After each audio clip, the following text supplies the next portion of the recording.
쇼펜하우어가 1818년에 쓴 책, 이지와 표상으로서의 세계, 초판 머리글을 낭독해 드리겠습니다. 낭독해 드릴 글은 2008년 동서문화사에서 권기철 옮김으로 출판한 것입니다. Unsere Gemogen die Welt als Wille und Vorstellung in nieder. 시작하겠습니다. 머리글, 이 책을 이해하기 위해서는 어떻게 읽어야 할 것인가? 나는 이에 대해 먼저 말해 두고자 한다. 내가 이 책에서 전달하려고 하는 것은 다만 하나의 사상이다. 그런데 이 하나의 사상을 전달하려는데 이 책 전체보다 더 간단한 방법을 아무리 애써 보아도 나로서는 발견할 수가 없었다. 이 사상은 오랜 세월 동안 철학이라는 이름 밑에 탐구되어 왔다. 바로 그러한 이유 때문에 역사상의 교양을 갖는 사람들에게는 이것을 발견한다는 것은 현자의 돌과 마찬가지로 불가능한 것이라 생각되었다. 이미 플리니우스는 말하기를 사물이 이루어지기까지는 그럴 수가 없다고 생각되는 경우가 얼마나 많은 것인가 하였다. 전달되어야 할 단 하나의 사상을 여러 각도에서 고찰하다 보면 그것은 이제까지의 형이상학이랄 수도 있고 논리학이랄 수도 있고 또 미학이랄 수도 있음을 알 수 있다. 그리고 만일 이 사상이 내가 이미 고백한 것과 같이 내가 믿는 그대로라면 말할 필요도 없이 이 모든 것이라는 것은 틀림없는 일이다. 사상체계라는 것은 항상 건축학적 관련을 갖고 있지 않으면 안 된다.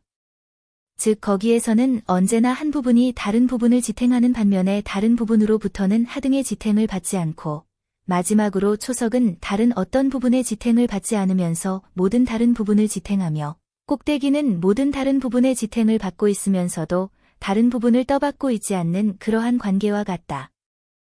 이에 반하여 유일한 사상이라는 것은 아무리 포괄적인 것이라 하더라도 가장 완전한 통일을 유지하지 않으면 안 된다.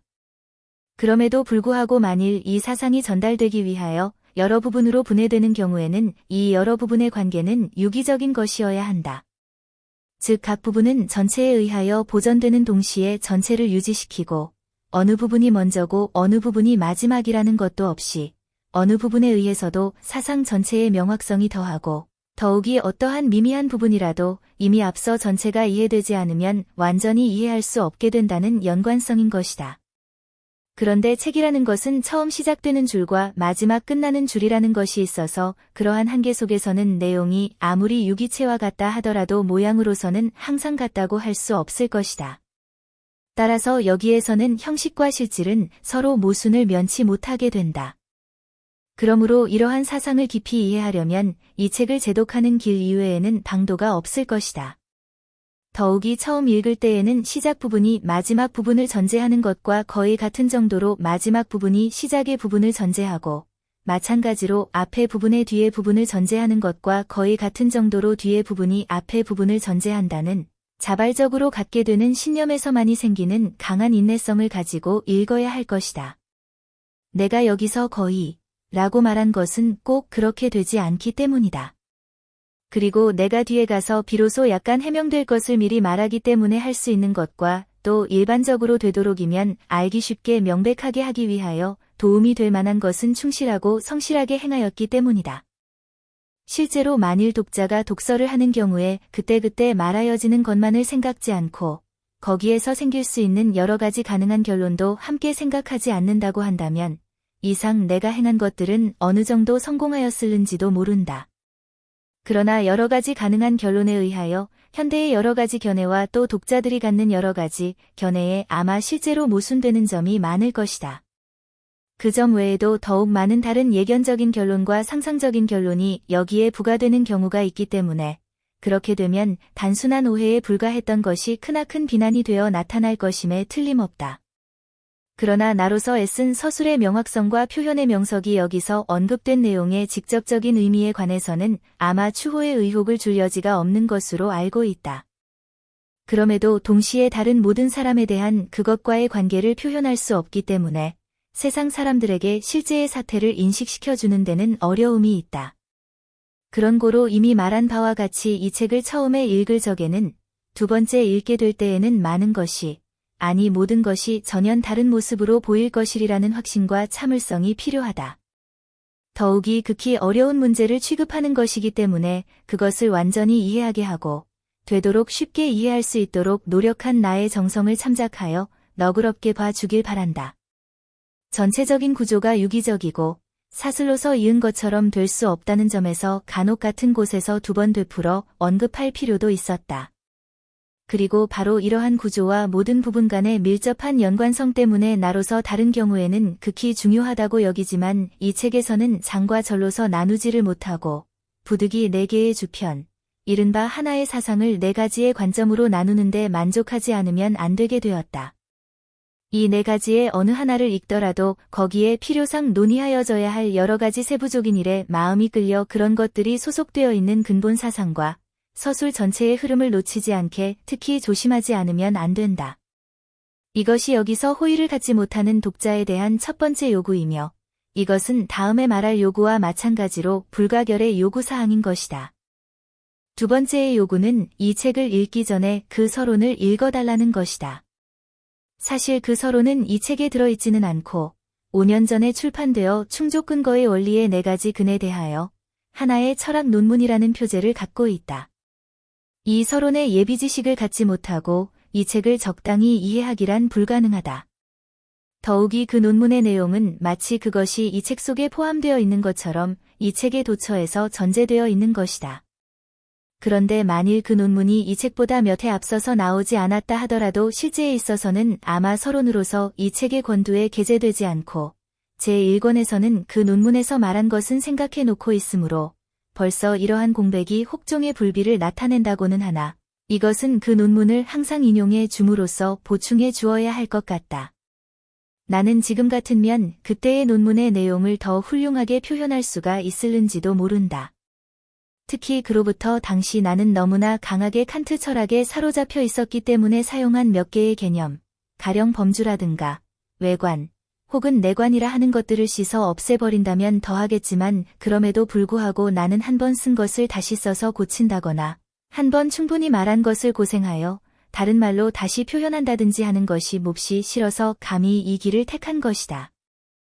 그 논문에도 그러한 개념들은 그대로 사용되고 있지만 그것은 그때까지 내가 그러한 개념들을 정말로 나의 것으로 만들어 놓고 있지 않았기 때문에 약간의 보충으로서나 또는 주요 문제에는 전혀 언급하지 않은 것으로 되어 있다.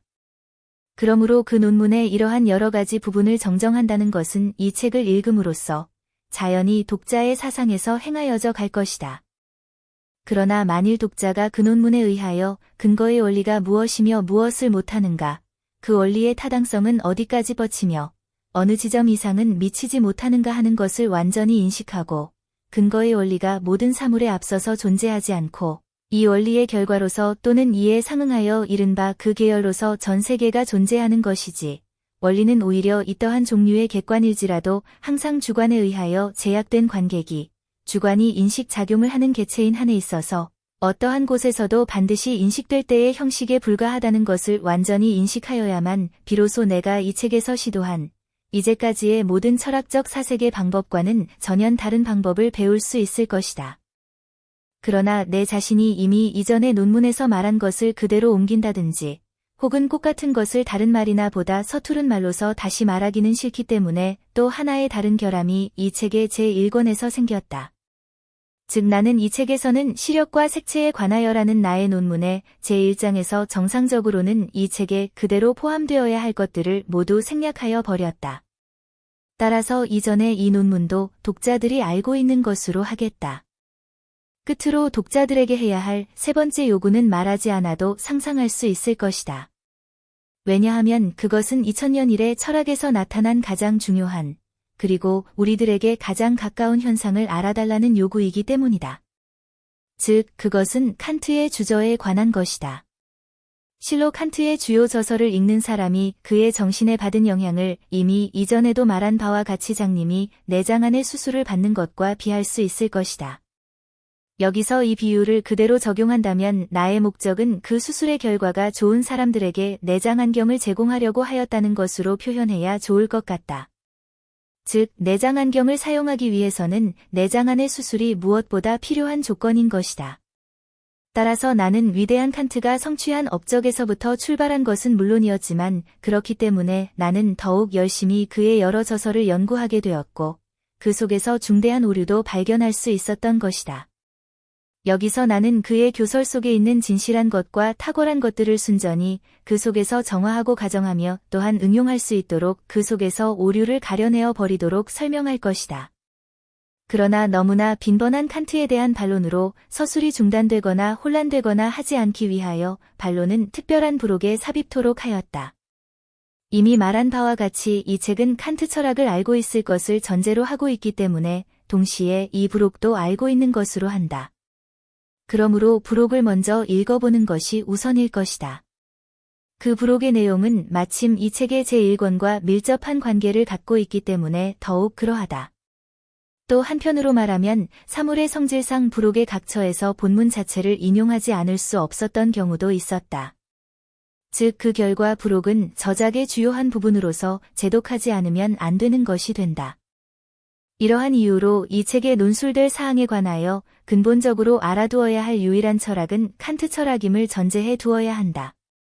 여기에다 더욱이 독자들이 만일 신과 같은 플라톤의 학설을 연구하고 있다면 나의 강의를 듣는데 더욱 좋은 준비가 될 것이며 더 쉽게 이해할 수 있을 것이다.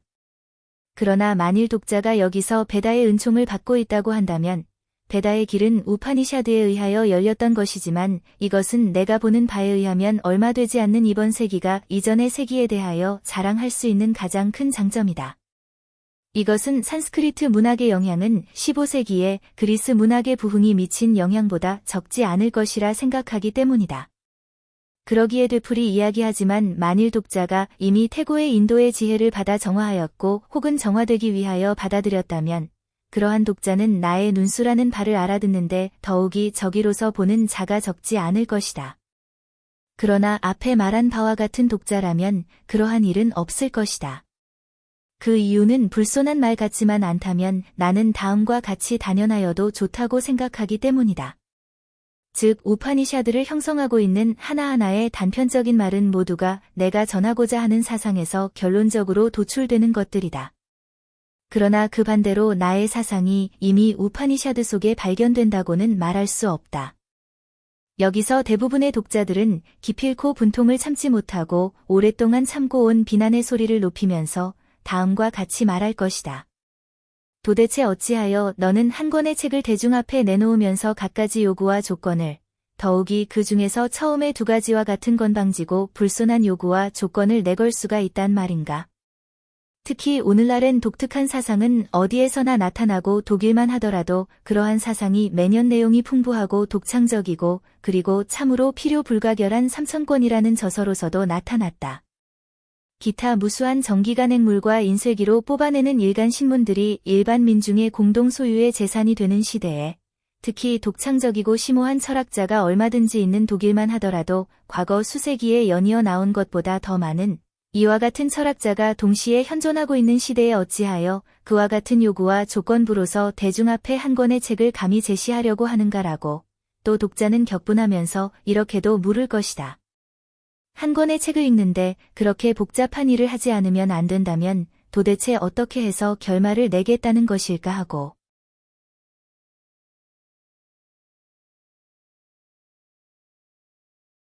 이와 같은 비난에 대하여 나는 조금도 항변할 필요가 없다고 느낀다.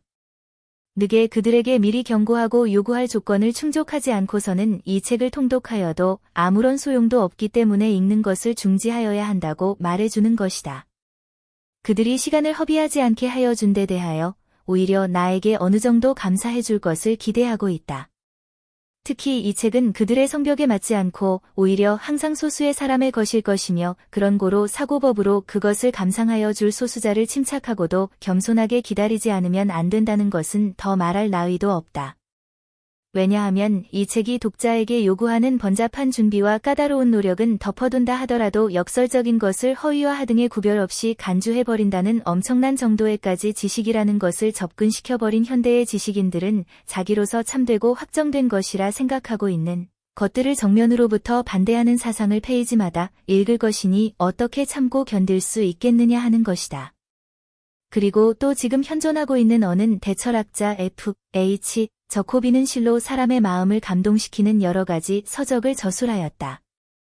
다만 그가 15세 이전에 배우고 승인한 모든 것을 인간 정신의 선천적인 근본 사상이라고 본 것은 그로서의 과오였다. 다만 독자들 중에는 이 책을 읽고 자기의 사색법이 위대한 철학자의 그것과 일치된다는 이유로서 자기가 이 책 속에서 반드시 찾아내지 않으면 안 된다고 믿고 있는 것, 신학 문제에 관하여 조금도 언급되어 있지 않는 것을 알면 기대에 어긋나 정말 불쾌하게 생각하는 사람도 적지 않을 것이다. 이러한 모든 것을 잘 감당하고 견딜 사람이 있을까? 그러므로 나의 권고는 차라리 책을 밀어붙이고 보지 말라는 것이다. 그러나 나 자신으로서는 이것만으로서 방면되는 것 같지가 않아 보인다. 이 책을 손에 들어 머리글을 읽고 그 머리글에서 벌써 매정스럽게 거절당한 독자는 이 책을 현금으로 샀느니만큼 이 손해는 어디서 배상하여 줄 것이냐고 물을 것이다. 여기서 나의 마지막 도피처는 책이라는 것은 읽지 않아도 여러 다른 책과 마찬가지로 서고의 빈칸을 채울 수도 있는 것이고 아름다운 장정이면 눈에 띄게 훌륭하게 보여질 수도 있을 것이다. 그렇지 않으면 그와 같은 책을 학식 있는 여자친구들의 경대 위에나 테이블 위에 놓아도 좋다. 혹은 끝으로 아마 이것이 가장 좋은 방법일 것 같아 나로서는 특히 권하는 바이지만 이 책의 평을 쓰는 일일 것이다. 참으로 애매한 이 인생에 있어서는 어느 장을 넘기더라도 농담을 할 여기자 없을 만큼 근엄으로 일관해야 한다는 법은 없으니까 나로서 감히 이러한 농담을 말해 본 것이지만 그것은 그렇다 치고라도 나는 정말 조만간에 이 책을 합당하게 읽어줄 분들에게 들어가게 될 것이라는 확신을 가지고 공개하는 것이다. 그리고 그 이상의 것은 침착하게 가장 중요한 인식에 있어서는 더욱더 진리에 주어진 대로 그 운명이 이 책에 가차없이 내려질 것을 각오하고 있다. 그 진리는 승리의 영광을 누리는 기간은 극히 짧고 그 이전에는 그것이 역설로서 주저받고 그 이후에는 진부한 것으로서 모멸당하는 기나긴 기간이 있을 것이다. 진리의 창도자에게는 역설을 부르짖는 자로서 주저받을 운명이 항상 따라다닌다. 그러나 인생은 짧고 진리는 멀리 그 힘을 뻗치고 오래 살아간다. 그런 고로 우리는 진리를 이야기하도록 하자. 1818년 8월 드레스덴에서 씀